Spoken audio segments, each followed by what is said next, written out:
සමාජ වෛරය ඇතුලේ ඉන්න තිරසංක වැඩි කියන්නේ ඉතින් සමාජ මාධ්‍යයට නීති පැති කරනවා කියපරන්නේ මේ පනතෙන් නඩු පවරලා මොනියම් හෝ වරදකට වැඩිකාරයා වුණොත් කවුරු හරි දන්නවනම් ඔය පෝස්ට් ෂෙයා කරන කට්ටිය හරි පෝස්ට් එක ක්‍රියේට් කරන කට්ටිය හරි මෙන්න මෙයා සම්බන්ධයි කියලා ඒක Facebook එකේ දාලා හරියන්නේ නැහැ. මේ කියන්නේ වැඩිකාරයෙක් වුණොත් අධිකරණයට පුළුවන් ඔහුගේ ශිෂ්‍යභාවය ඉවත් කරලම දාන්න. ඒ කියන්නේ ආයතන නිර්පණ. අයිබෝන් අදට පිළිගන්න අයම් සම්පත් YouTube channel එකට. ඉන්ට්‍රෝ එකේ දැක්කා මොකද්ද කතා කරන්න හදන්නේ කියලා. ඔව්.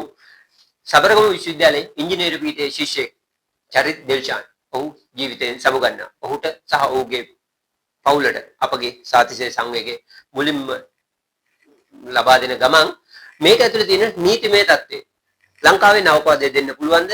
නවකවාදය දුන්නාම ඒකට දඬුවමක් තියනවාද? මේකේ නීතිමය කරුණු හොයාගෙන අයම් සම්පත් අපි ආවා ලංකාවේ සුප්‍රසිද්ධ නීතිඥ මහත්තයෙක් හම් වෙන්න. මේ නවකවාදය සහ නවකවාදයට බාහිරව විශේෂයෙන්ම මේක නවකවාදයේ කාලේ නෙමෙයි සිදු වෙන්නේ වසර දෙකක දෙවන වසරේ ශිෂ්‍යයෙක්. ඉතින් ඒක නවකවාදය කියලා කියන්න බෑ.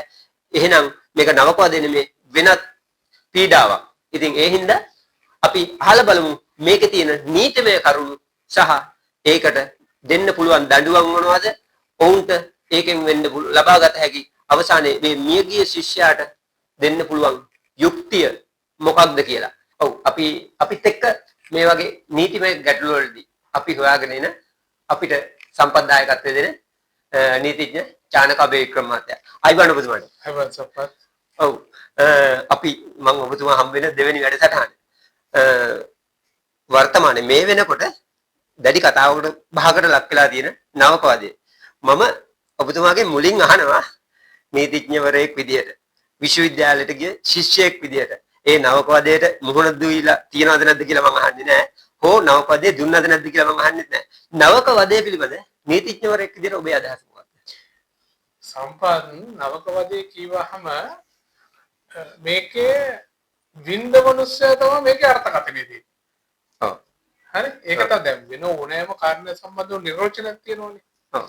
ඔය නිර්වචනයේ පිට ගිහිල්ලා මේකෙදී මේක වින්ද කෙනා තමයි මේ නිර්වචන දෙන්න ඕනේ.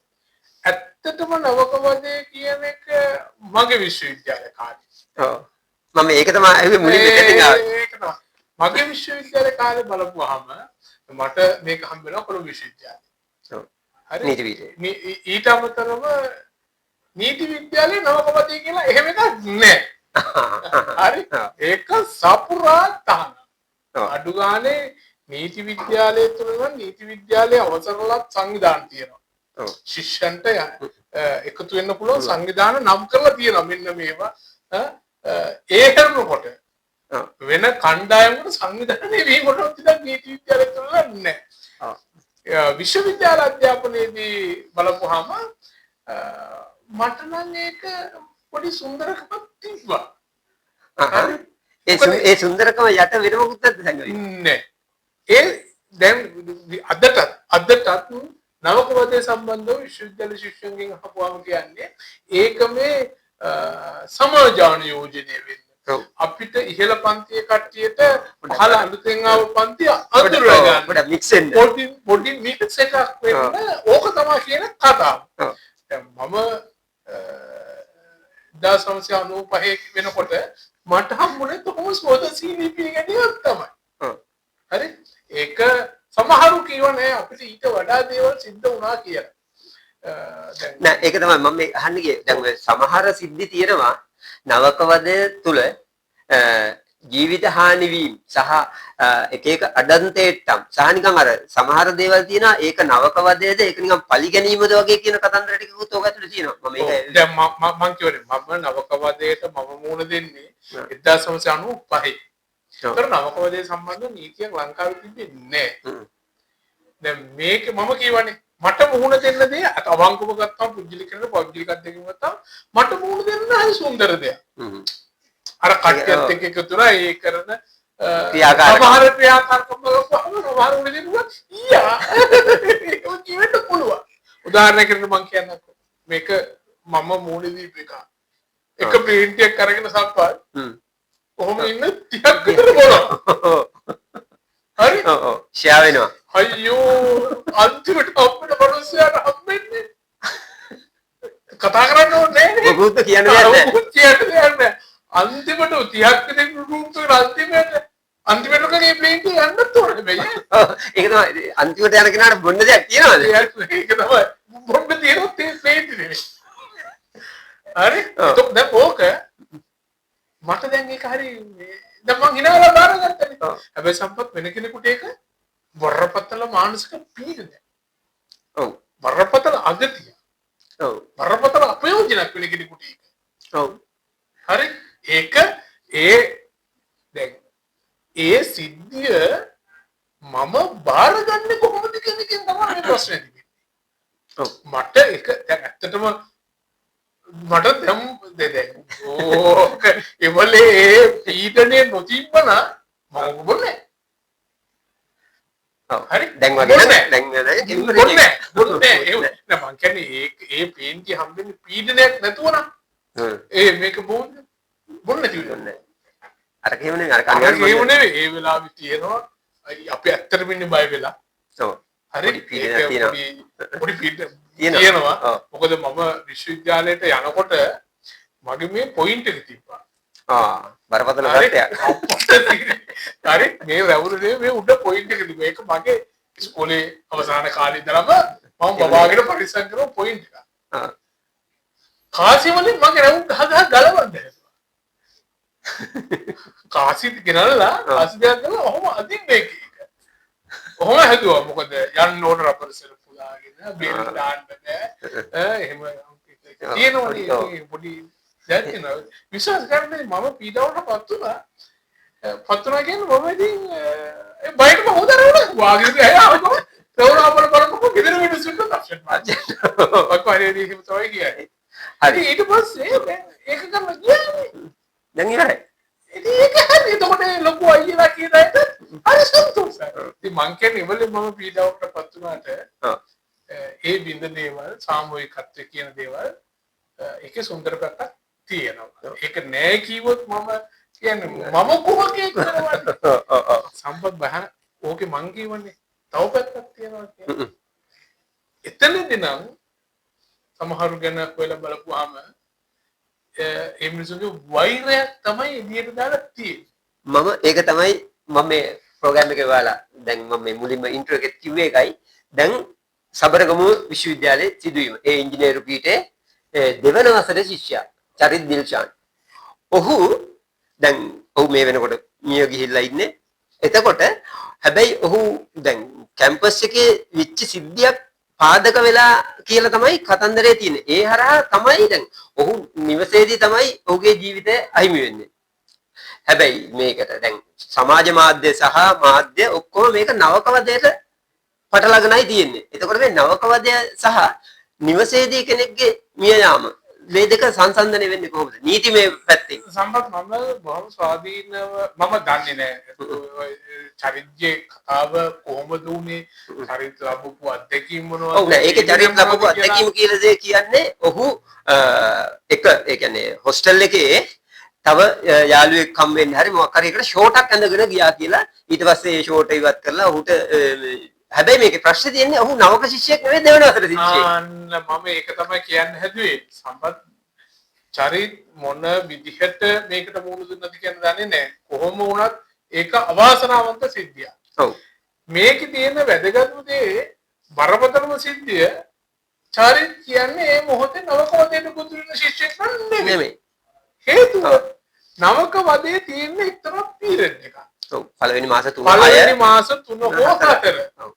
ඊට පස්සේ විශ්වවිද්‍යාලයේ තියෙනවා අලුත් ශිෂ්‍යයන් පිළිගන්න උත්සවය. අපි දන්න භාෂාවෙන් කියනවා සෝෂල් එක කියලා. සෝෂල් එකෙන් පස්සේ කිසිම මොහොතක නවකවදයක් සිද්ධ වෙන්නේ නැහැ. සෝෂල් එක බොක් වෙලාට තියෙන්නේ අපිට දිනත් එක රාත්‍රිය.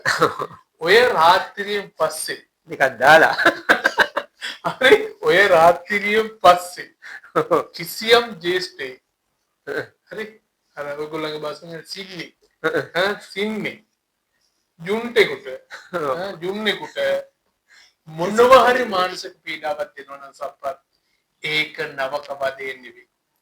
අන්න ඒකට ඒකට එතන තමයි තියෙන්නේ මම අර කීව තමන්ගේ සමාජයේ කිසි ඒ ජේෂ්ඨයාගේ සමාජ වෛරය ඇතුලේ ඉන්න තිරසංක ඒක එන්නේ එතනදී. එතකොට ඒක තමයි. එතකොට නීතිඥ මහත්තයා දැන් ඒක නවකවදේ නෙමෙයි නම් හරිද? ඒකට නීත්‍යානුකූලව අපිට දඬුවමක් දෙන්න පුළුවන් ද කොහොමද ඒකේ තියෙන නීතිය? සම්පත් නවකවදේ නෙවෙයි නම් විතරක් නෙවෙයි. දැන් මම කියවනේ මම 1995 දැන් ඔකට අකමැති වුණොත් මට කරන්න දෙයක් නැහැ. නීතියක් නැහැ. හැබැයි 1990ට අවුරුද්ද වෙනකොට 98 වෙනකොට විශ්වවිද්‍යාලවල නවකවදේ තහනම්. නීතියෙන් තහනම්. ඒ තමයි 1998 අංක 20 දරන අධ්‍යාපන ආයතනවල නවකවදය හා වෙනත් ස්වරූපයේ සාහසික ක්‍රියා තහනම් කිරීමේ පනත.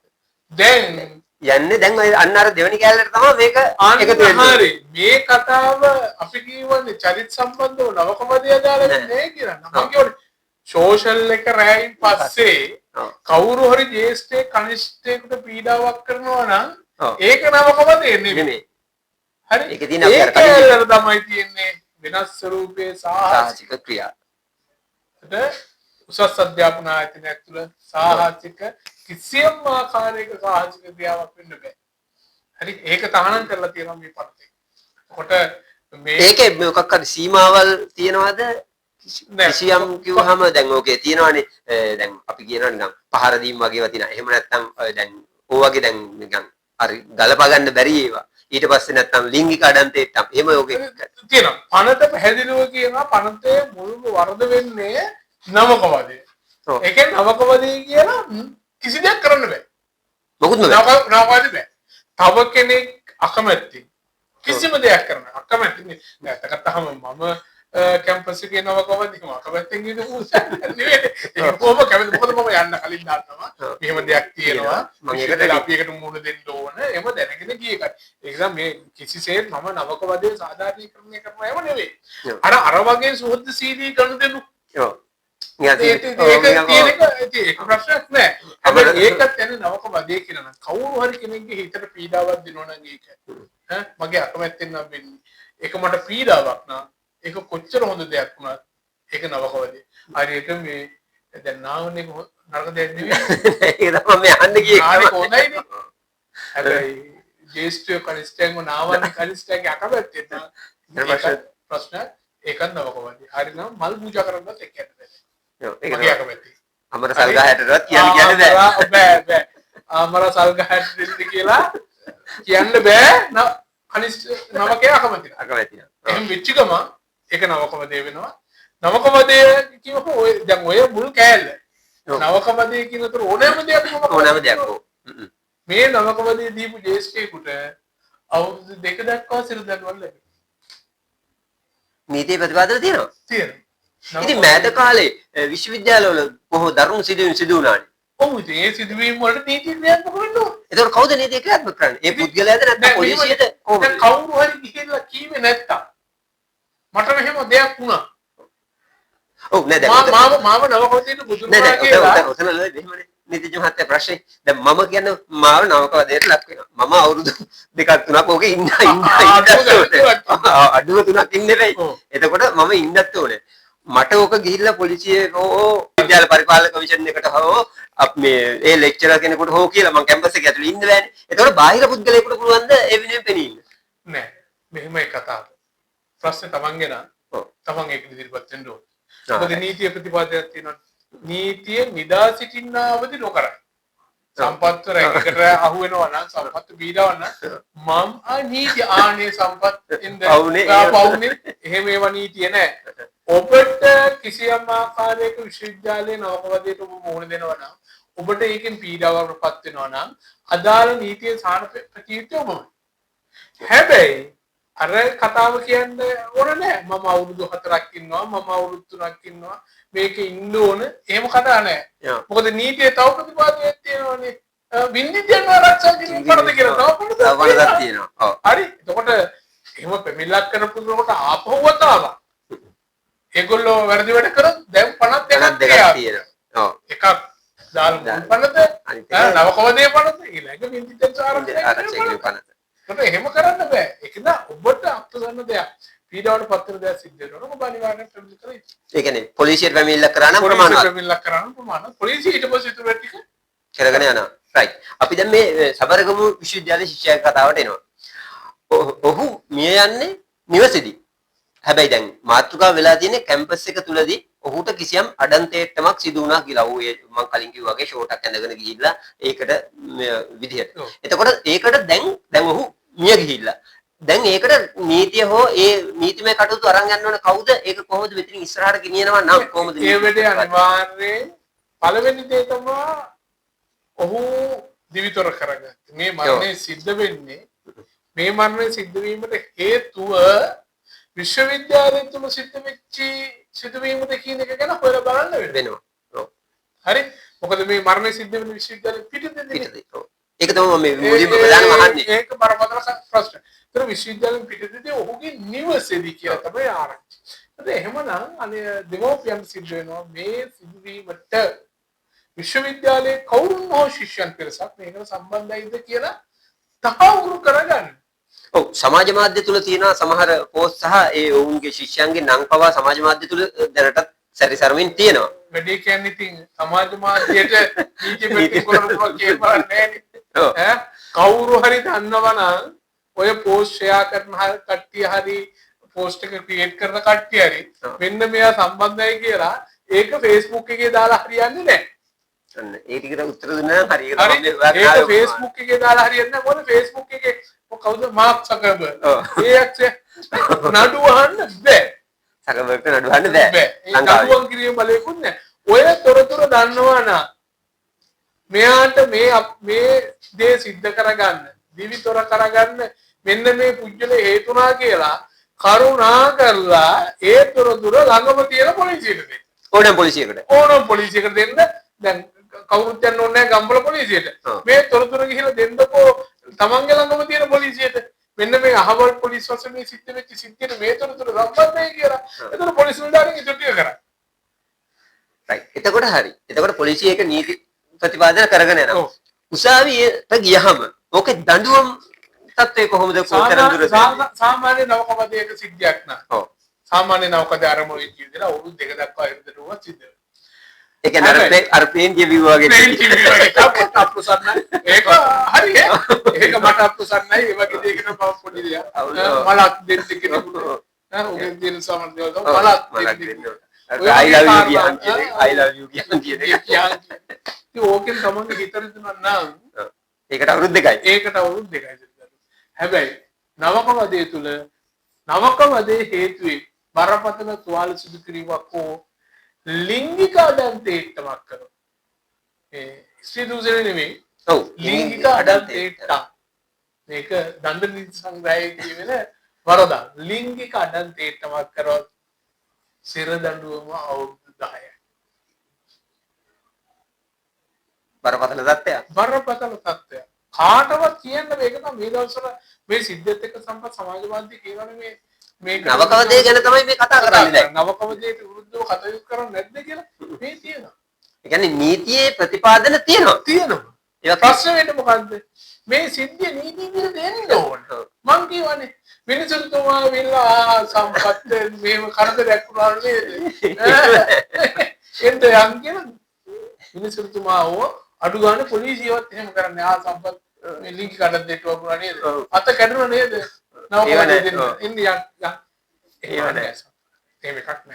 පැහැදිලි නෑ දැන් මෙතන ප්‍රශ්න තියෙනවා නීතිඥ මහත්තයා.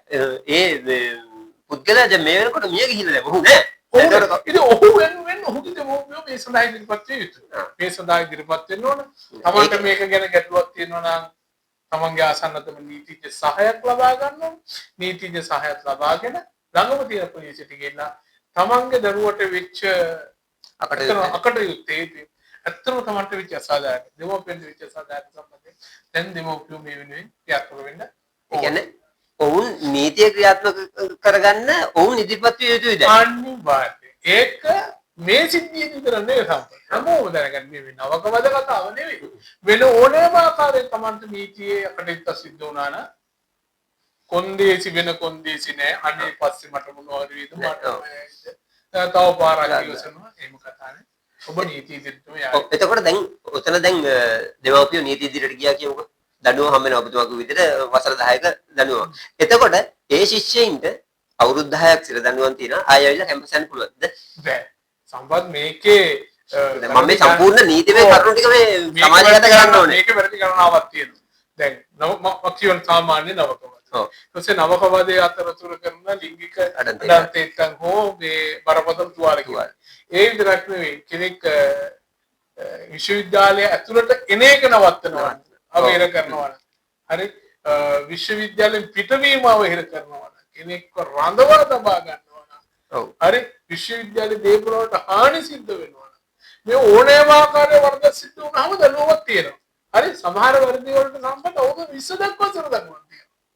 හරි දැන් උතර නෑ දැන් උතර තව ප්‍රශ්නයක් වань චූටි ප්‍රශ්නයක්. දැන් අවුරුදු 20ක සිර දඬුවම. එතකොට ඒ වගේ වෙලාවක හරි දැන් උඩ වෙනවා. එතකොට දැන් කිසියම් විදිහකින් දැන් ඔය දැන් නෞකාදේ උණ කෙනා නෙමෙයි මේ බින්දිතය ඔහුගේ නීතිඥයා හෝ කවුරු හරි උසාවියට ගියොත් මොහු මෙහෙම ශිෂ්‍යයෙක් මෙහෙමයි දැන් අවුරුදු 20ක් නෙමෙයි මේක අපිට මේ ලිහිල් දඬුවමක් හෝ නැත්නම් අර අපි කියන්නේ අර අතරමැද නවත්තන්න කියලා අත්තිට උසිත දඬුවමක් දීලා උට අධ්‍යාපන කටයුතු කරගන්න දෙන්න කියලා. සම්පත් මේ පනත තියෙන විශේෂත්වය තමයි මේ පනතෙන් නඩු පවරලා මොනියම් හෝ වරදකට වැඩිකාරයා වුණොත් උසාවියේදී අර හම්බෙන සහන නැහැ. අත්තිට උසිත දඬුවම් නැහැ. ඉල්ලන්න බෑ. දෙන්නේ පනතම කියනවා මේ පනතේ යටතේ පනතේ වරදකට වරදකරු වුණොත් අපරාධ රණවිධාන සංග්‍රහයේ 303 වගන්තිය යටතේ සහනයක් නැහැ. හරි ඒ විතරක් නෙවෙයි සමහර වෙලාවට අධිකරණයේ චෝදනාවක් නගපුවාම මුල් අවස්ථාවේ වරද බාරගත්තොත් නඩු විභාගෙන්නෝගේ අපි ශිෂ්‍යයේ අපි ඉගෙන ගන්න ඕන මේ කියන සාධනීය කතා බලලා මේ දඬුවම අඩු කරන්න අදහස් කරනදී අවවාද කරලා උදාහරණයක් හරි එහෙම කරනවා. අපරාධ රණවිධාන සංග්‍රහයේ 306 වගන්තිය යටතේ. ඒ chance එකක් මේ පනතේ නැහැ. ප්‍රතිපාදනම තියෙනවා එහෙමනි සහනයන් ඉල්ලන්න බෑ. ඒ විතර නෙවෙයි සම්පත්. මේ කියන්නේ වැරදිකාරයෙක් වුණොත් අධිකරණයට පුළුවන් ඔහුගේ ශිෂ්‍යභාවය ඉවත් කරලම දාන්න. ඒ කියන්නේ ආයතන නිර්පණ ආය ජීවිත කාලේ ඒ උපාධිය හදාරන්න බෑ. ඒ කියන්නේ ඒක විශ්වවිද්‍යාල ප්‍රතිපාදන කොමිෂන් සභාවෙන් කරන්න ඕනේ නෑ ඒක කරන්නේ අධිකරණය. ඒක අධිකරණ යෝග්‍යයෙන් කරන්නේ. එතරම් මට්ටම මේ කනක බලන්න. දැන් නීතිඥයෝ දැන් අපිට ප්‍රශ්නයක් එනවා දෙවිදිහට ඔතරම් නීති තියෙනවා. නමුත් නවකවාදයේ බොහොම සක්‍රියව අතට ලංකාවේ තියෙනවා. ඉතින් දැන් මෙහෙමනේ. තිබ්බට බඩකලේ නෑ. කන්න ඕනේ. බෙදාගෙන කන්න ඕනේ. මේ කෑම එක තියෙන. බඩගිනි අය බෙදාගෙන කන්න ඕනේ. ඉතින් අම්මබත් කියලා තියෙනවා රසයි හොඳයි ගුණයි පාට ටිකක් මැච් කරලා උයලා තියෙනවා. කොළ පාටක් තියෙනවා කහ පාටක් තියෙනවා රතු පාටක් තියෙනවා. එහෙම කෑම එකත් හොඳයි. ගුණයි. හීනෙටි හාල්ම උයලා තියෙනවා. මාළු නිකන් නෙවෙයි තලපත්ම ගෙනල්ලා තියෙනවා. හොඳ මැල්ලුමකුත් තියෙනවා. ගුණයි. ඉතින් බෙදාගෙන කන්න මොකද කරන්නේ? ඒක තමයි වෙන්නේ. ඔව් නීතිය තියෙනවා. අඩුවක් නැතුව තියෙනවා. ලංකාවේ මම හිතන්නේ අපිට මේකෙන් කතා කරන්න තියෙන්නේ ලංකාවේ දැන් තියෙනවා අල්ලස් දූෂණ චෝදනා එක විවිධාකාරයෙන් චෝදනා තියෙනවා මේවට නීති නෑ හදන්න ඕන කියලා. නෑ දැන් මේ කතාවත් එක්ක බලුවම ලංකාව තුළ අවශ්‍ය ඕන තරම් නීති තියෙනවා. ඒවා ක්‍රියාත්මක වීමේ අඩු වැඩිය. ඒ කියන්නේ ඒවට ඉන්හෝල් වීමේ ක්‍රියාවලියත් එක්ක තමයි මේක වැඩසටහන තියෙන්නේ. එහෙනම් බොහොම ස්තුතියි අපි කෝල් එකක් දීපු සැනින් අපිට අවකාශය ලබා දුන්නට චානක අබේ වික්‍රම මහත්තයා අයිබෝන් ඔබතුමාට